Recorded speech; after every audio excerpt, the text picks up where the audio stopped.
umaman dahil sa ayuda. Thank you very much kay Aurora Albis sa 28 Hong Kong dollars na pangkape. Okay, yan lang po ang ating topic. Pwede na kayo magtanong, pwede po kayo magbigay ng reaksyon at higit sa lahat, pwede po kayong magbigay ng pangkape. 1,600 tayo viewers, 590 lang po nagla-likes. Mag-likes naman kayo. Maski kayong mga trolls, mag-likes din kayo. Good PM Kuya Badong, Happy New Year. Aurora Albis, TY sa pakape. Crazy Brooks, wala kami lechon kasi masyado nakakabata yan. Ikaw talaga. Sa lahat ng rekto, si Ralph lang ang hindi klaro. Mahiya ka naman, ano niya ba yan, lolo? Mahiya ka naman sa lolo mo. Ang lolo mo, parang bayani ng Pilipinas yun. Si Claro M. Recto. Kaya kita niyo yung mga anak nila. Panay mga politiko na. Arnold Refugio, thank you very much sa 49 pesos. Gitanedo, likes po. Matik na Boss Buds. Nag-like na ako, Sir Buds. Nolito Gregorio at Lemuel Catayas. Yan. Nag-like na, boss. Gilbron Umitin. Linalaktawan mo kasi, Sir Buds. Ranilo Sumusot. Non-recurring ang revenue. Yung mga uto-uto naman, bilib pa kay Recto. Paanong di tataas lahat? Pinagkukuha, pati Netflix, damay pa. Glenn Pass, thank you very much sa 698 Singapore dollars. Yan. Dapat, boss, disqualified din si Erwin kasi si Alice Gunga. Ganon ginawa nila. Dalawa po kasi ang batas dito sa Pilipinas. Tignan po ninyo. Yung sinasabi po ni Ace Barbers. Imbestigahan yung mga nagpe-fake news tsaka yung mga malicious. Di ba? Pinagbibintangan mo yung mga vlogger kagad na galing sa droga, galing sa pogo, yung pondo. Paano mo nalaman? Akala kasi nila yung mga lahat ng vlogger, mga mukhang pera eh. Gusto rin namin malaman, okay yan. Baka nga naman may nagpopondo. Baka nga naman may nagpopondo dyan ng mga droga at banatan din natin. Pero sa kaso po kasi namin, barat po mga Duterte. Never po nagbigay ng pondo ang mga Duterte sa mga vlogger. Dapat, boss, i-disqualify yan. Arnold Refugio, long time no look. Happy New Year, Sir Buds. Mabuhay ka. Like na, Sir Badong. Good PM, Ma'am Crazy Brooks. Glenn Pass, TY sa pakape. Happy New Year, Sir Buds. Hello from Davao City. Happy New Year po, kuya. Gising kayo sa distrito ni Recto. Huwag sila iboto. More pindot, likes. Baka pati savings ng mga tao sa mga bangko na nakawin pa lang yang gobyerno. Sandy Escolano, ikaw ang sa buhay ko. Wow! Merong mga landi ang nagaganap sa ating channel. PRRD, kasagsagan ng pandemya. Hindi binenta na iya, Star City, ginalawang pera ng PhilHealth, PDIC, etc. Ngayon walang pandemya. Puro epidemya sa korupsyon, kaliwat kanan, grabe, no? Paano po? Walang pumapasok na pondo. Wala pong deficit po tayo. Ang gobyerno po natin ay tumatakbo po sa budget deficit. Mas malaki po ang gastos. Alam nyo, wala naman tayong alam nyo po yung AKAP? Hindi po yan para sa pinakamahihirap. Para po yan sa mga malapit na maging mahirap. Near poor. Ibig sabihin, hindi pa nga nabibigyan ng ayuda yung mga pinakamahihirap. Lumaktaw na tayo, may AKAP na kagad. O, di ba? Kung kayo tutulong talaga, doon muna kayo sa pinakamahihirap. Yun yung purpose eh. Bakit nyo kinaltasan? At binigay nyo sa mga para mabigyan yung mga ibang sektor na botante. Nagbobolahan pa tayo. Advance Happy New Year sa lahat ng mga nagpakape at sa lahat ng miyembro ng kulto ni Digong. Happy New Year, Boss Bad. Sana po huwag kayo magsawa sa vlogging. Marami kami natututunan sa iyo. Hindi po ako mananawa. Trabaho ko to. Hanggat nanonood kayo, putya lang. Sa boxing, nanawa na ako eh. Kasi 30 lang nanonood eh. At least dito, 1.5, di ba? Opo, ganun lang nanonood dun. Tiyaga ko nga ron eh. Boss Bad, nakalimutan ko talaga yung wordings. Kaya tinatanong ko, ikaw talaga. Sandy Escolano, ikaw ang nagpapasaya sa puso ni Chrissy Brooks. Yan ha. Tama ba, Chrissy? Ramil Manalo, thank you very much sa 5 New Zealand. Happy New Year, buds. More power to your channel. Thank you. Mabuhay tayong lahat. Atin tong channel na to ha. Hindi po lang kay Badong Aratilis to. Ayan, ako na yung nagdugtong. Sandy Escolano, ikaw ang nagpapasaya sa mga pusong nalulungkot ni Chrissy Brooks. Sa aming mga retired AFP, di pa namin alam kung bawas na pension namin. Binawasan po yung budget nyo, no? Gratuity at saka yun nga, yung retirement. Pero malamang hindi pwedeng kaltasan nyo. Hindi ko po alam kung ano po mababawa sa inyo. Pero yung pension, putya, hindi po pwedeng bawasan yun.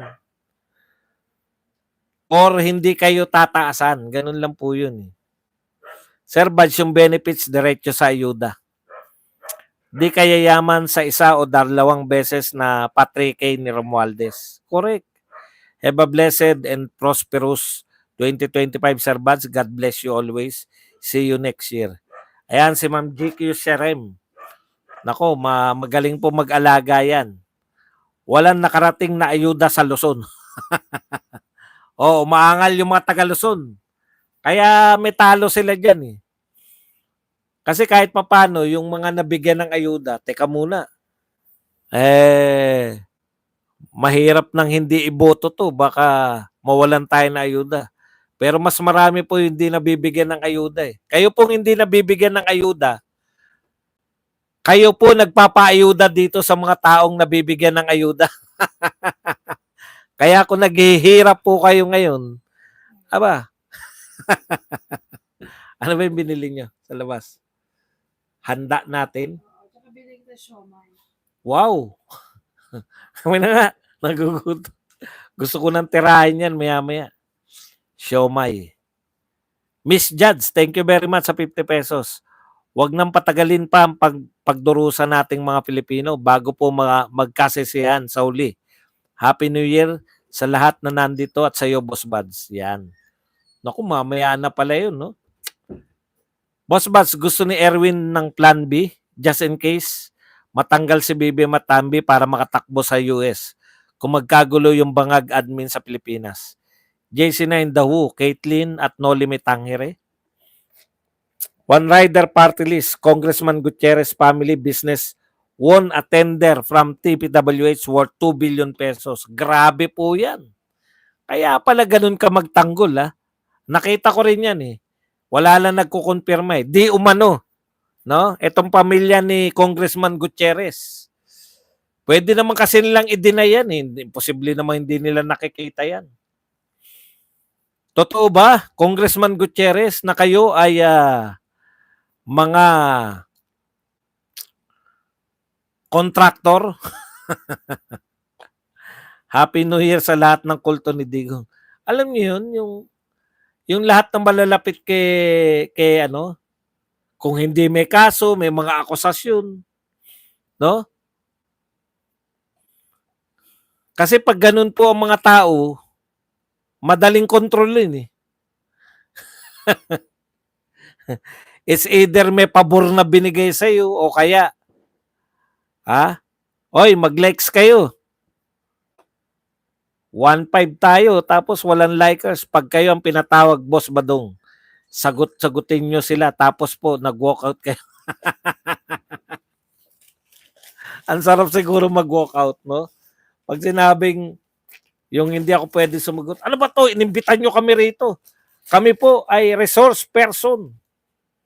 Pinagbigyan namin kayo sa basic ko. Walkout na ako.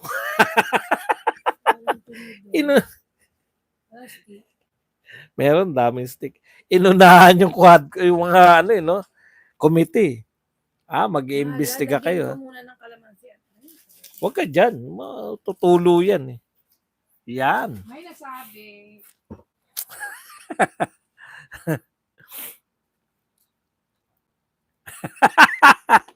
Nakita ko ninyo yung Joker ni Boss Buds.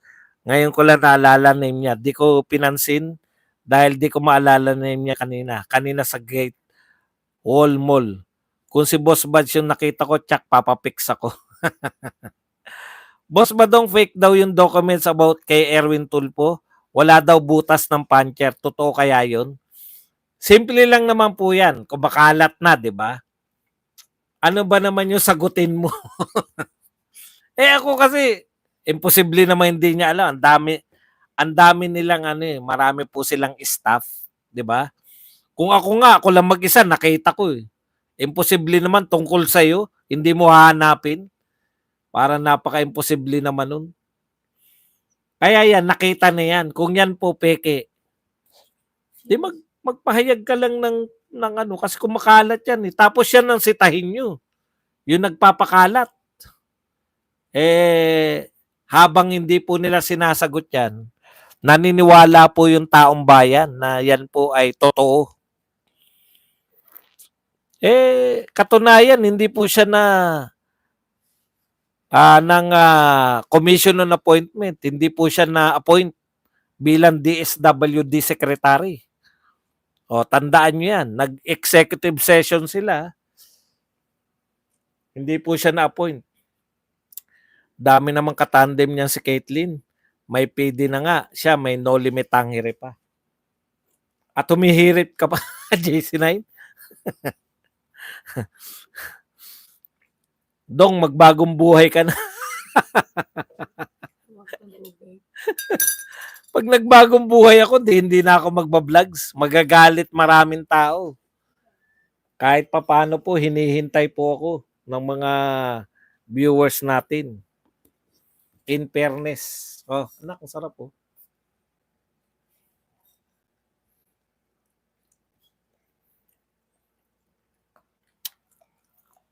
Pag na-invite ka sa Congress, sir, Buds, dala ka ng unan at kumot.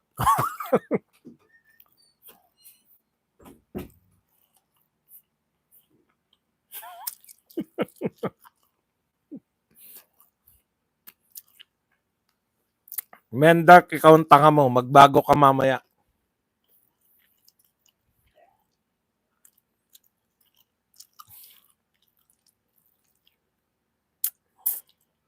Pag na-invite ka sa Congress, sir, magdala ka ng unan, kumot, tas as mo na kung saan ang kwarto mo.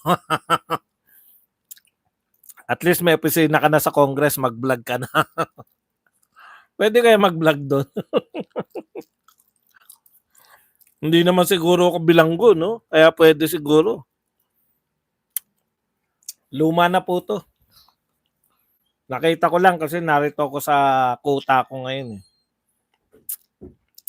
Boss Badong, may jurisdiction ba tayo sa Amerika? Malamang wala. Bakit mo naman naitanong yan? Umiinom ka alak, Sir Buds? Ngayon, hindi na po gaano.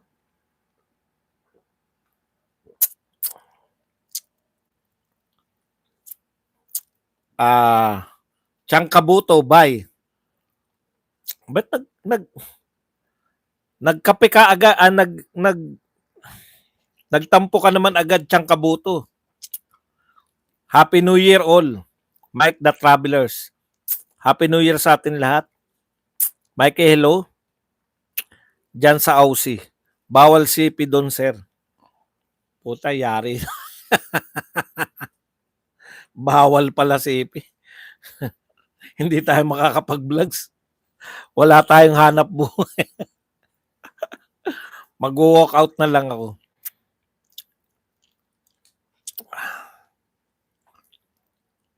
O, comment pa mga kapatid. Ganado pa tayo. Boss Badong, ang 2025 ay taon ng Magna. Ang mga Magna.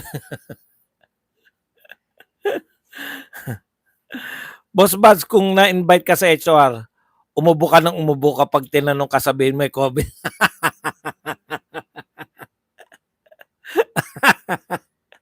Ang ganda.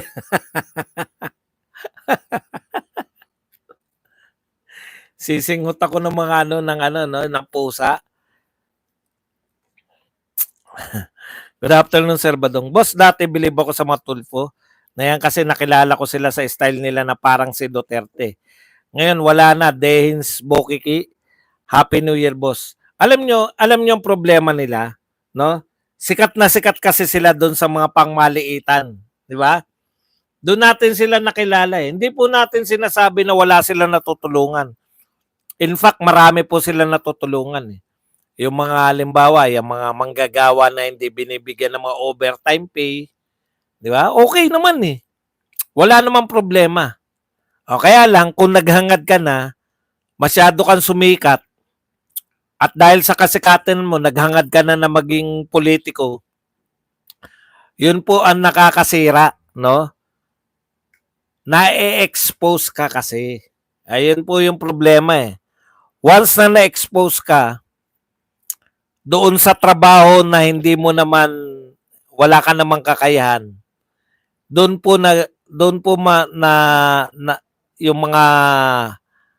yung mga artista, yung mga celebrity, doon po sila nadadali. Pag yung kasikatan nila, siyempre pag mga sikat yan, may mag-uudyok dyan, di ba? Takbo ka na. Puta, sayang yung kasikatan mo. Marami ka matutulungan tao, etc. Hindi po ganun ang pagiging politiko. No? Ang pagiging politiko po, lalo na yung mga iyaking politiko na kala mo alam niyo po, kung may mali pong sinabi sa inyo, yung mga kahit na sino po, hindi lang po vlogger, kung may maling sinabi, magpatawag lang kayo ng press conference. Banatan nyo yung maling nagsabi sa inyo. Bakit po kinakailangan yung gumawa ng batas na para pigilan yung mga vlogger ng pagsasalita? Bago po kayo makapanawagan ng mga vlogger na isasalang ninyo, inaaraw-araw na namin kayo. Yun po yung pagkakaiba ng mga pinatatawag nyo dyan, mga sundalo, at saka mga vlogger na balak ninyong banatan. Dahil ngayon pa lang, ine-expose na namin kayo. Anong uri kayo? Trabaho nyo ba manitan ng mga vlogger? Kung tama yung ginagawa ng vlogger o hindi, hindi po. Ang trabaho ninyo sa Kongreso, mapa Senado, mapa Congressman, ang trabaho nyo gumawa ng batas para sa ikaunlad ng Pilipinas. Para yung mga problema malutas. Meron po ba nagsabi sa inyo man lang, sa inyong mga balak na imbestigahan yung mga vlogger? Meron ba nangako sa inyo na pag ako nanalong congressman, paimbestigahan ko yung mga vlogger? Wala. Dahil para sa bayan kayo lahat. Yan po ang pagkakaiba nyo. Ina-announce nyo pa lang na mag-imbestiga kayo ng mga vlogger, binabanata na namin kayo. Hindi po kami mga katulad ng ang trabaho po namin, dumakdak. Binibigyan nyo lang kami alam nyo po, ang pangunahing problema po ng mga vlogger, kasama na po yung hindi mga political vlogger, kasama na po yung mga tinatawag nating influencer, basta mga taga-media, social media. Ang pangunahin po namin problema lagi, content. Puta, binibigyan nyo kami ng libreng content.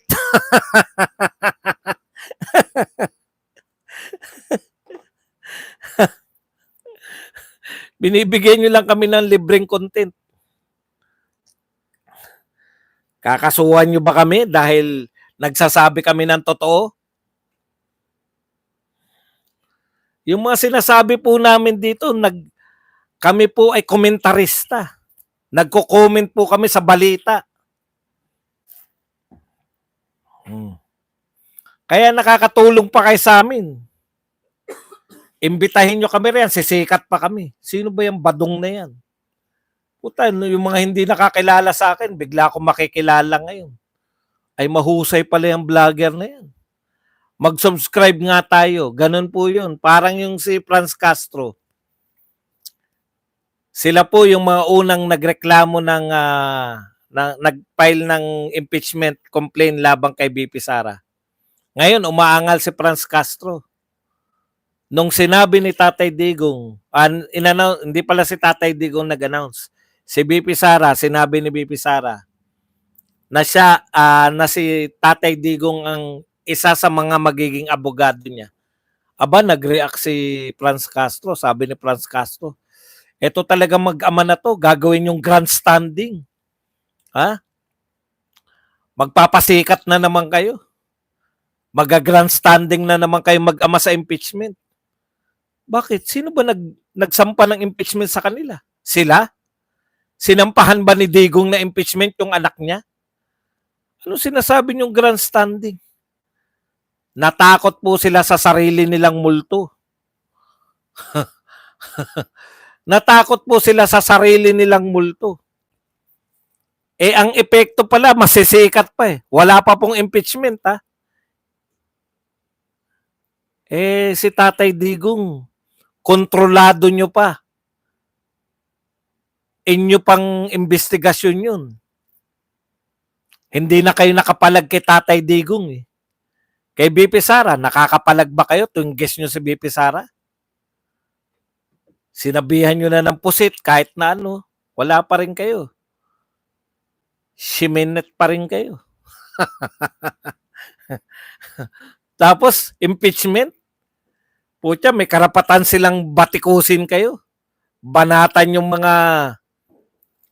Tignan nyo po ngayon, nag-iimbestiga kayo ngayon. Ha? Nag-iimbestiga kayo ngayon, bawal banatan ni BP Sara at ni Tatay Digong yung inyong mga, hindi nyo pinaharap.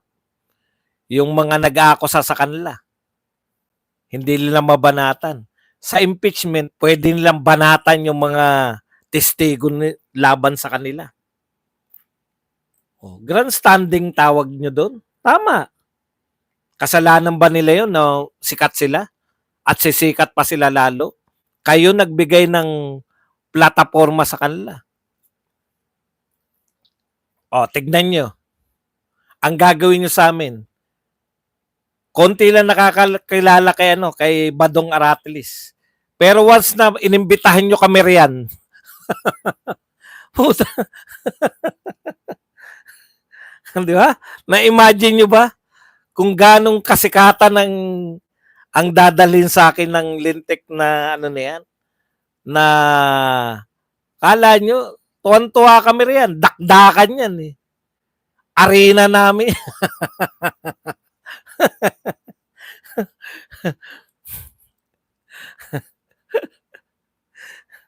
Puta, dakdakan ng salitaan dyan, di ba? Okay. Masayang-masaya kami dyan. Boss Badong, ask ko lang po, bakit wala na si Banat Bay sa channel niya? Isa rin siguro siyang ipapatawag ng Tuadcom. Pag nagkita kayo, Boss Bads, dun magbudots kayo, tapos sabay na kayo mag-walk out. Alam mo, Francis, tanong mo sa kanila, ang daming banateros, dun mo itanong. Hindi, wala kaming ugnayan ni Banat Bay. Abangan nyo mamaya sa New Year's party sa Malacanang, kakaway si BBM kahit walang tao. Jeepney, di pa rin ma-modernize. May impeachment case si BBM na mag-giveaway sa graceful exit.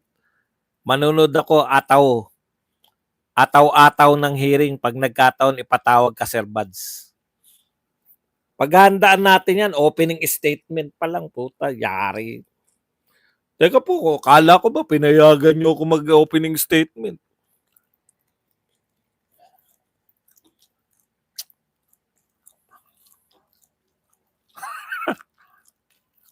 Yun lang. Tama si Maverick. Malamang hindi tayo maimbita. Kasi mga kilala lang nila.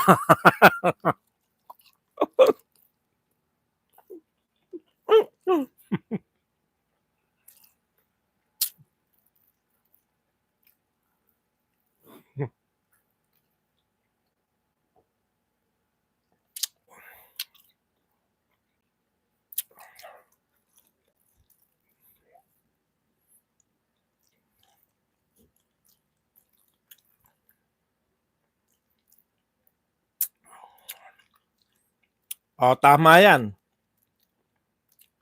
Kaya, ang problemahin mo, Franz Castro, yung makapapirma ka ng 100 mahigit na congressman.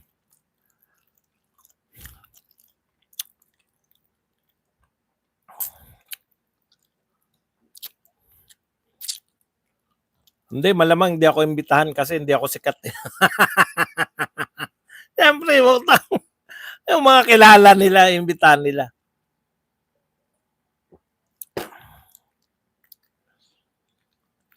Yan lang po ang ating topic. Pwede na po kayong mamahinga. Magkita-kita po tayo mamayang gabi. Hanggang dito na lang. Hanggang sa muli. Badong Aratlis. Paalam. Bye-bye. Thank you very much po. Maraming salamat.